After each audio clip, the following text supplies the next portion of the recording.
Teman-teman, saya ini sebetulnya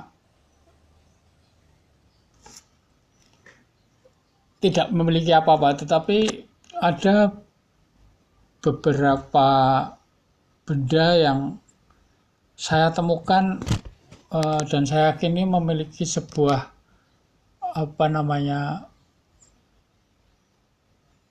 saksi bisu sejarah ya, ya bernilai tinggi, dan itu akan saya manfaatkan untuk dana awal daripada pembangunan sekolah gratis itu, Endang Suprapti dan training gratis National Entrepreneurship Training Center.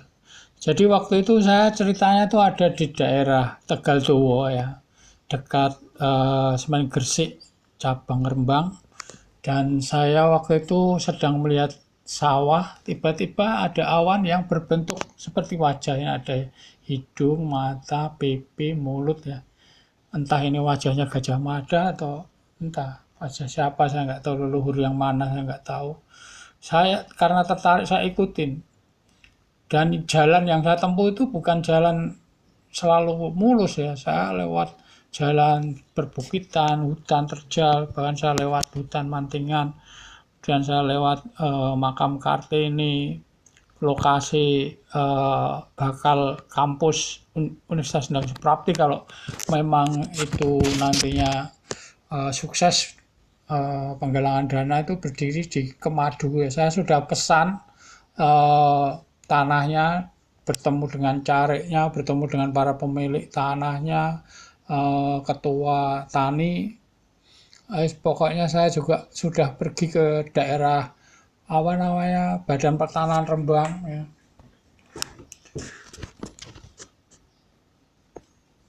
untuk mengurus lokasi itu sebagai Universitas Endang Suprapti. Kembali ke cerita saya tadi, saya kemudian menelusurinya sesuai dengan petunjuk alam. Saya melewati kampus Undip Rembang, kemudian saya menuju ke Sulang, kemudian saya menelusuri perbukitan daerah Gunung Kendeng Utara itu sampai ke Kunduran, sampai ke Wirosari ya kan. Bahkan akhirnya berada di sebelah utara Prodadi. Itu ada sebuah sungai dan awan itu berhenti, saya berada di sana. Kemudian ketika awan itu lenyap, saya bertanya-tanya dalam hati, ada apa ini? Kenapa saya itu dituntun ke sini? Tiba-tiba saya melihat sebuah patung yang berbentuk kepala naga. Kepala naga ini memiliki hidung ya, seperti awan ini ya, dia ada hidungnya, ada ya, ini anggaplah sebuah mata, hidung, mulut dan sebagainya. Kemudian saya menamakannya sebagai mystical dragon head, kepala naga yang secara mistis saya temukan berdasarkan petunjuk alam, petunjuk awan. Lalu saya mencoba untuk mempelajari sebuah sejarah di mana pada waktu itu memang daerah Purwodadi ini kan sebagai tempat perjalanan perpindahan kerajaan Mataram kuno di bawah Empu Sendok dan Diawawa menuju ke Tamram, yaitu daerah Jawa Timur ya, sekarang mungkin daerah Jombang itu. Jadi saya yakin bahwa di daerah Purwodadi ini sekitar Banjarrejo, Gabus dan lain-lain itu masih ada wilayah-wilayah ya, tempat adanya pusaka atau harta karun, dan itu terbukti memang teman-teman masyarakat di sana itu menemukan emas dan sebagainya. Itu daerah Gabus, daerah Banjarrejo dan sebagainya. Nah, saya juga menemukan sebuah batu yang bentuknya tuh mirip peta harta karun gitu. Di situ ada, kalau kita kasih baby oil tuh ada wajah Raja Jawa di situ ya, seperti bukit menuju ke bawah gitu, ada sawah dan sebagainya, dan saya meyakini bahwa itu tidak secara kebetulan, itu adalah satu tuntunan. Kalau menurut saya ada satu misteri yang belum terungkap di sana. Kemungkinan kerajaan-kerajaan Singosari, Mojopahit sampai Mataram kuno ya, dari Kauripan dan sebagainya, kemudian eh, apa Kediri, ya, eh, Jenggolo, itu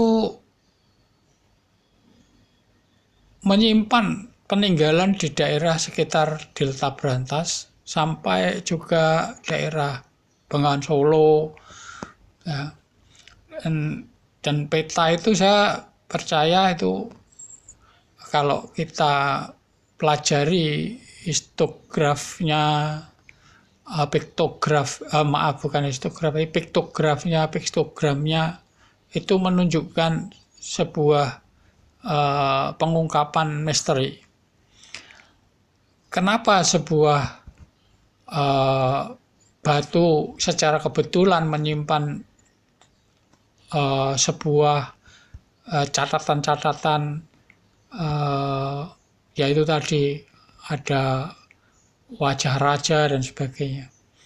Kemudian juga ada beberapa yang bahkan peninggalan zaman purba itu 25 juta tahun yang lalu oleh Gaussen itu ada huruf Ciro Yunani, Yesus yang truk rapi, ada kaligrafinya, Yesus Raja Damai.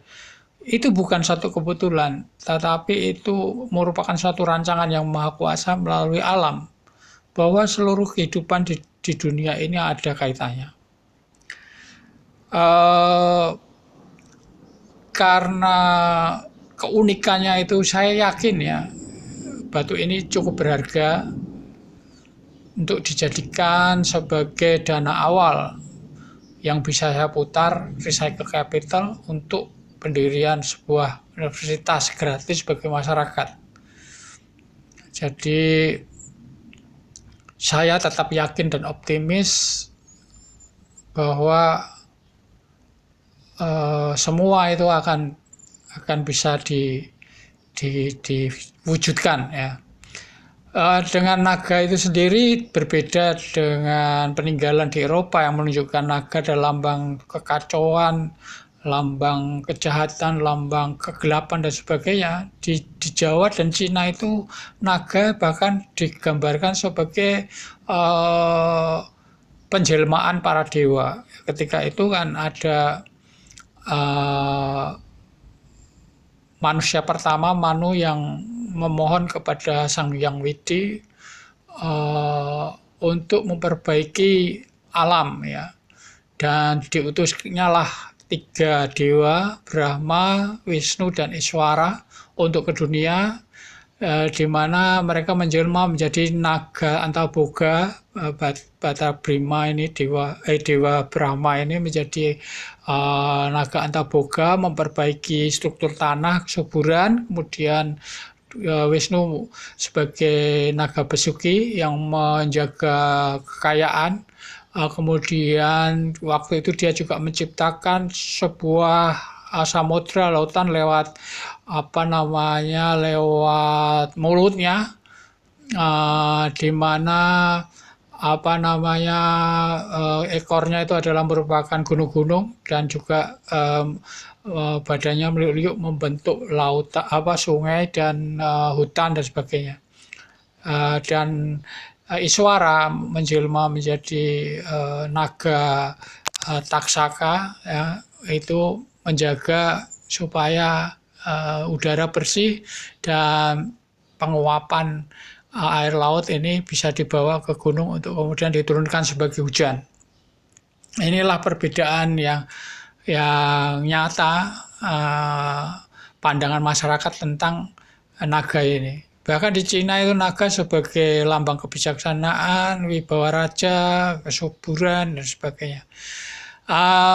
Kembali kepada Dewa Wisnu itu, naga yang membentuk, naga Basuki yang membentuk lautan dan samudra itu, bahkan mahkotanya itu merupakan sebuah emas ya, raksasa yang memenuhi hampir